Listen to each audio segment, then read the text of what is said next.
You're listening to Toronto's #1 real estate podcast, powered by Watson Estates. The most successful local real estate investing starts right here, right now.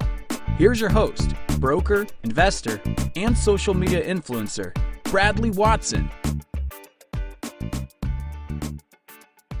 Good morning, investors. Bradley here from Watson Estates, and I'm so happy you could join us for another podcast on Google's #1 Toronto real estate podcast called Toronto's #1 real estate podcast. And I'm so excited today to bring you some more news on real estate. It's going to be a good one. There's a lot of really cool news coming out as the coronavirus, which obviously isn't a cool thing, is happening. For example, apparently Justin Trudeau's getting in trouble for not talking French enough, and apparently McDonald's is planning on importing their beef.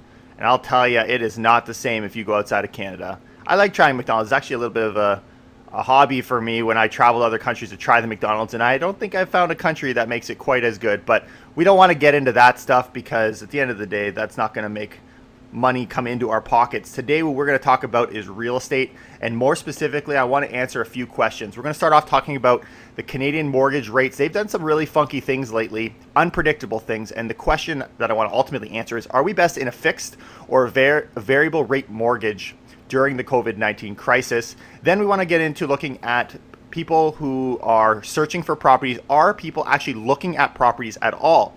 Or are they completely reliant right now on virtual tours?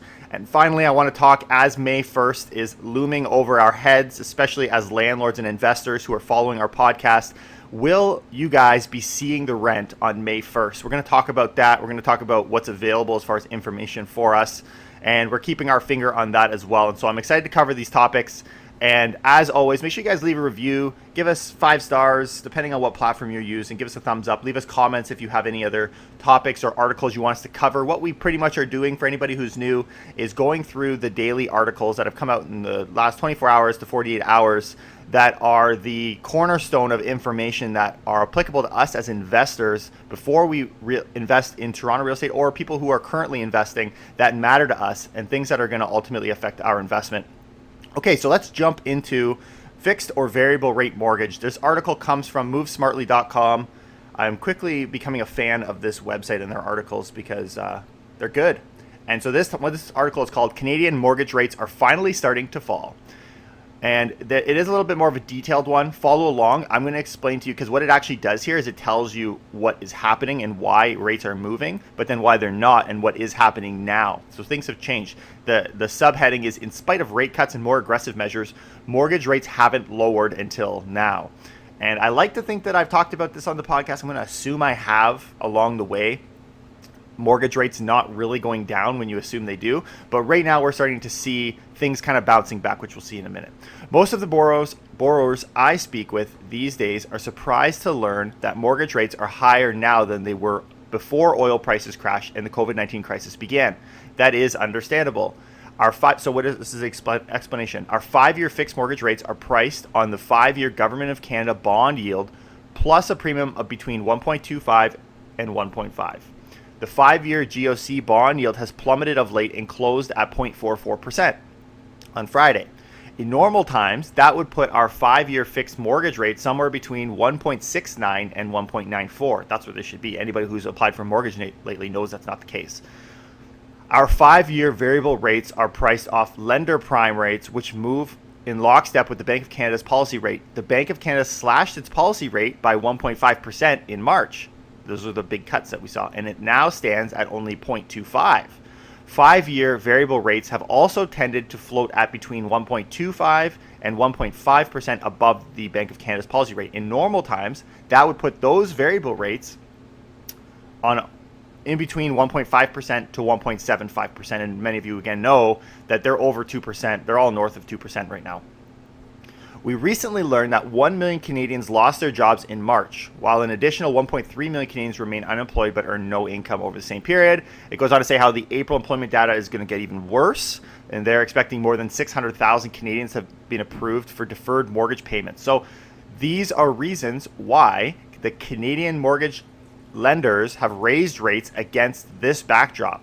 And there's 2 reasons for it, okay? So even though they should be in lockstep with the declining interest rates that we're seeing happening in the lending rates, they're not following these things. Instead, because in light of what we just heard and in light of what's coming, they actually have increased their rates in some cases. Their funding costs rose, number one. Financial markets became strained, liquidity started to dry up, and significant risk premiums were added to their normal rates. And this is why I think I mentioned this in past videos, because we kind of talk about that side. So because of the risks, the fear that you guys are having out in the marketplace right now is the price is going to go down, is everyone freaking out?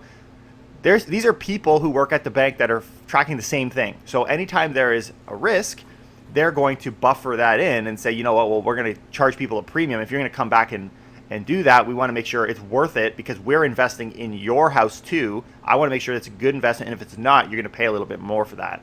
And the second reason is their appetite for new businesses waned in the face of so much economic uncertainty, right? So you can kind of see this picture. It's like out of the uncertainty and the confusion, they are businesses too. And they don't want to put their neck on the line in an environment that's risky. And if they are going to do it, they're going to charge more. Just look at private mortgages. Those guys are charging 10%. And why? Because it's a high risk, right? So as the risk goes up, so too will your amount you can charge. And these guys clearly haven't followed the rate drops, which is why what I was talking about, now as I'm kind of walking through it, I know I've talked about this before.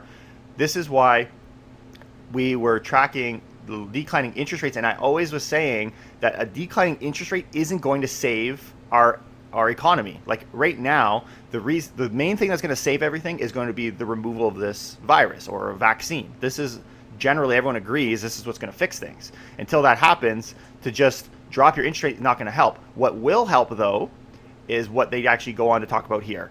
In addition to slashing its policy rate, the Bank of Canada began buying up federal, provincial, and corporate debt and launched other programs to spread liquidity to just about every corner of the market it could reach. At the same time, our other policymakers relaxed capital buffers, expanded credit facilities, and launched a myriad of other measures to keep credit flowing. The Bank of Canada's fire hose approach to monetary policy appears to be working.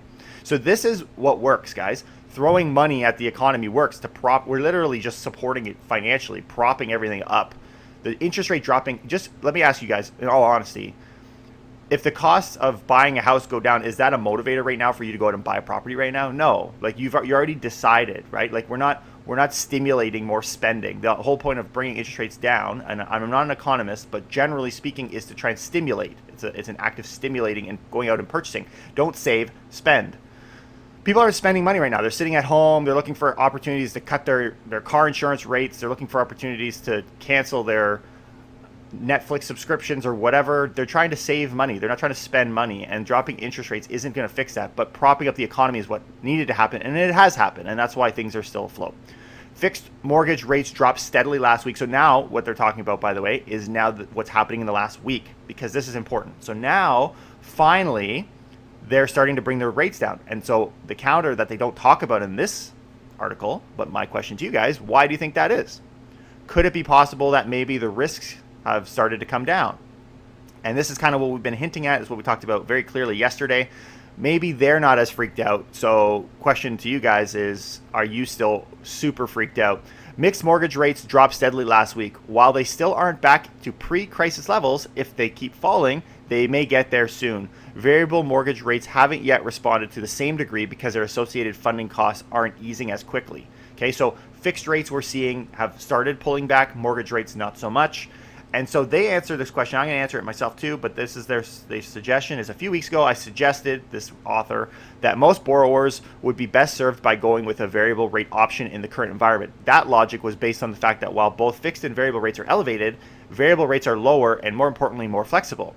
Variable rates come with the option to convert to a fixed rate at any time, and they're also typically cheaper to break. For now, my advice remains the same. I still think a variable rate makes the most sense for any borrower who won't lie awake at night worrying about the remote chance their rate might rise in the near future. That said, if fixed rates keep dropping and variable rate discounts don't widen, the choice will no longer seem so obvious. Okay, here's my take on it. Okay, so clearly this guy is pro variable rate, and a lot of brokers I talk to are pro variable rate, but I think it comes in from after having a full understanding of your situation. So you need to analyze yourself personally. I think to give a response on variable versus fixed, they do it because of their readership. And if you had a choice, fine, variable. But here's the thing. If you're buying a first property and you're putting only 20% down on this investment and you're kind of tight, then maybe a fixed rate is going to get you through that first 5 years until you're fully established in our marketplace, right? Because you're just trying to get your foot in the door. Or if you're buying a property, you want some certainty, fixed rate is the way to go. But here's the thing. A fixed rate, even though it's fixed, is only fixed for 5 years. So in 3-4 years from now, for example, you're only fixed for another year or two, right? Like you're fixed for 5 years up front, but as it gets, so if interest rates change, which they most likely will over 5 years, you're going to still be susceptible to those same changes. It's just happening later and more extreme, right? Because you're going to jump from, let's say you got locked in at 2.7 now and rates go up, and now in 5 years from now jumps up to 3.5 overnight instead of in a variable, which happens at the speed that interest rates change. So variable and fixed, they are different, but they're also ultimately they lean to the same goal. And so it does show statistically that variable rates come out on top over 25 years. So if you can budget for a variable rate mortgage, go for it. But I would not write off the fixed rate. And right now, fixed rate apparently getting a bit of a better deal. But in theory, as things become more stable and rates stay low, and I guess the question is our rates going to come back up? But if rates do stay low, then the variable is going to win for sure in the next few years. All right, so that's mortgages. Some good stuff. Let's move right along here. And I want to talk about showings. And how do I want to tackle this? Let's see. So this article comes from torontostories.com. The article reads, it's called actually, Ontario Real Estate Showings Gradually Rebounding Amid Pandemic. So what I want to do is talk about showings. Now, before I do, side thought on this article, there was actually reference to, I think it was Property Guys or one of their for sale by owners guests that were talking in this article, and I actually cut that whole part out, not because it's Property Guys. Respect to those guys. If you want to try and sell your house, go for it, no problem. But what they were pretty much talking about in that section was virtual tours, and that there's a higher application for virtual tours, and then they kind of stroked their own ego saying how they've been doing it for a while. Good for you. So is everybody else. But virtual tours, I'm not completely sold on are going to lead to the purchase. What I am more interested in, and I'm pretty vocal about this, is the showings and the number of sales. And now here's the thing. Showings, I think it talks about this article too. Showings that happen right now mean a seriousness, a unique seriousness that they're not just tire kickers, right? Because people aren't running out to kick tires right now. So that's a good thing. So seeing an increase in showings shows an increase. It's an early sign of increase in activity, right? Which we are also seeing. So here we go. So let's jump into this article. As the real estate market continues to take hit after hit as a direct result of COVID-19, with both prices and sales down in the GTA, it's hard to imagine we'll be on the other side of the pandemic anytime soon. But if it's any consolation, Toronto home sales finally started to see some slight improvement in the past week, and real estate showings are also gradually starting to increase in Ontario, proving there is still an underlying demand from prospective buyers, albeit at a very different level than what it might typically see in the province at the time of year. So given that it's the spring. Now, I'm going to graze over that because they grazed over it. But guys, if you have not listened to my podcast yesterday, I did say it's going to be one of the most underrated podcasts. And I'll tell you, it is. I was right. I was accurate, because we're talking about the bottom and no one wants to hear about rock bottom prices. But if you have not listened to that and you want to know what's going on in our marketplace today, go listen to that, because we actually talk about the most recent stats that are coming out, and they're very interesting. So go back and check that out. You'll see this improvement that they're talking about. We talked about yesterday morning. Okay, so this company, Showing Time, analyzes weekly real estate showing data from the first calendar week of January through April 27th with a 7-day moving average. So they've got the stats in the last 7 days as it relates to showings, which is a different angle. Here in Ontario, you can see showing activity has been gradually increasing since the start of the year up until around March 16th, right? There's that March 15th drop-off we talk about.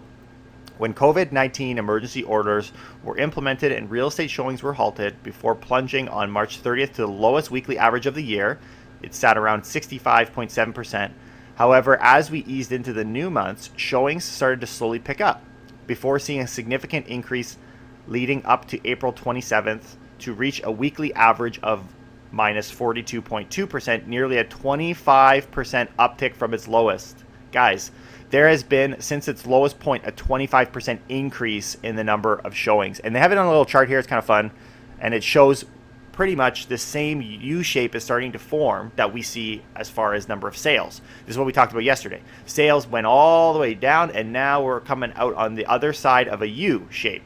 And we're seeing that same thing on showings. So if both of these things are trending upwards, activity is starting to come back. So that window where you're like, I'm going to wait until prices bottom out.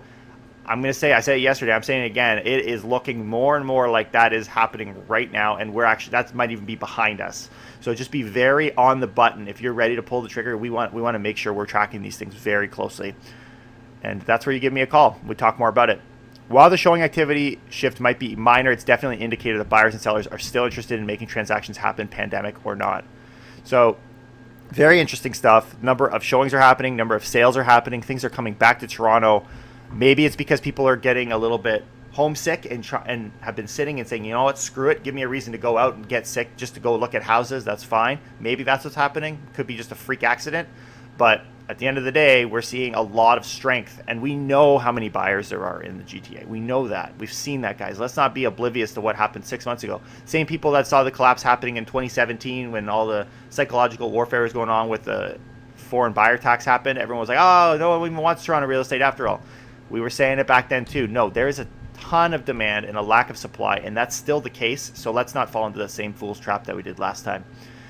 All right, let's jump into tenants. This is going to be fun. This is going to be controversial. It's where I make my enemies and I grow my fan base with friends. All right, we're going to talk about tenants and rent strikes and all that fun jazz. This article came out of the Star, I believe it was yesterday. Struggling tenants are going on rent strikes, quote, and landlords are getting desperate. Clearly, this article, by the way, was a very pro-tenant counter argument to landlords. But what it really was, and I think the reason they could take that stance was they were talking about a very specific story, which I'm not going to dive into, but what it was is the guy in Oshawa, okay, he went to pay his April rent at the beginning of the month, but he was short $200 for whatever reason, okay? And the landlord at that time refused to work with him on it, right? Like he's not being cooperative, the landlord. So like, and for anyone out there who's maybe listening and is like, I didn't even collect 50% of my rent in April, maybe you're thinking, well, what a dummy, right? And I would agree, like, what a dummy. Like, work with these guys. If you knew what kind of roadblocks you're up against right now as a landlord, you wouldn't be picking fights with this guy, right? But he did. And all of a sudden, now we have a pissed off tenant, and he said he's not paying his rent as of May, okay? And this, I don't know if this is a unique story, but it doesn't sound all that unique, right? Like, it sounds like you're just giving, like, if you have a tenant that is semi-angry for whatever reason, maybe you didn't fix their hot water tank for, it took you too late. It was the weekend, you didn't, that moron, he didn't call in the hot water. He didn't call in Enbridge to come fix my hot water tank because it was Saturday and they pay a little bit more for it to be repaired and you wait until Monday. What a dummy. What a jerk. I'm not going to pay him his rent this month, right? Like, any of these pent up anger, even if you weren't angry, now's a good time to become angry, right? As a tenant, like, you're going to get mad at that landlord, or you're going to come up with every reason in your mind to justify why keeping your rent, because at the end of the day, your benefit, your emergency benefit is only $2,000. And if your rent is even half of that, screw that. That's my money, right? And that is the attitude that's coming out of a website called keepyourrent.com. These are the kind of posters you see pasted all over the place. And I really think the Facebook page subheading is so funny that I had to share it with you. This is what it says. It's just words. It's literally just a black screen with words, and it says, tenants, keep your rent. Landlords, keep your distance. It's so funny. So I want to jump onto their website and kind of describe for you what I'm seeing, okay? Because they've changed their image since the last time I saw it. It literally says on the top, on May 1st, right? It says on May 1st, and then there's this image of this guy and this girl, and they're chained, like they actually have like chains around them, and the money, it's got like the one guy has got like a Canada flag, so it's like must be Justin Trudeau. I don't know if that's supposed to be Justin Trudeau, doesn't look like him, but he's dropping money in this girl's hand, and all of a sudden you've got this other guy reaching over her shoulder to try and snatch the money from her hand, and it says keep your CERB, keep your rent. That's what it says at the top. So they are on it, guys. They're uploading these things all the time. And so as I kind of look down into it, it says we're keeping our rent. They've got some contact information there. And hey, if you're a tenant, go check this out too. We should know, like, these are your rights. Like, don't get pissed off when people are educated about their rights. So as we go down and we look, like, I'm seeing some interesting stuff. Like, there's an article here. Like, these are just clickables, by the way, so you can research it further. Didn't pay your rent? What comes next? CERB, tenant relief or landlord bailout. And then it says find your neighbors, how to organize your neighbors, right? Like, they're trying to create some kind of coalition here, which is cute. And how to research your landlord and why you should. And what do I do if my landlord PDF? So, like, there's a lot of answers. There's a lot of information here to educate tenants, which is good. Like, again, I think that's a good thing. Like, you guys should be educated on this, but I find it so ironic that there hasn't been any kind of support from the government in easing this tension that's kind of going on. And as I see articles like this, it just means there's more and more tension building up. People are becoming more and more desperate. They said in this article, they talk about how the landlords are desperate, but the tenants are desperate too, right? Like, this is a two-sided street here. Everybody's desperate. And so you create this conflict that would not be perfectly resolved, but be at least kind of calmed down for the time being in our marketplace if there was any kind of support given by the government to support landlords and tenants alike by giving a direct money to the landlord in place of what the tenant would owe. And this isn't new. We've seen this in other provinces. We've covered that in past podcasts as well. But here's another side of this argument too. It's not just the residential side. I wanted to highlight one more time. We talked about it a while back, and go check it out. The episode 36 of our podcast called Yet Another Real Estate Bailout. And we were talking about a new program called the CECRA program. What that was, just in summary, was the government was offering to pay 50% of the rent for certain businesses who qualify. The landlord would cover 25% and the tenant would cover 25%.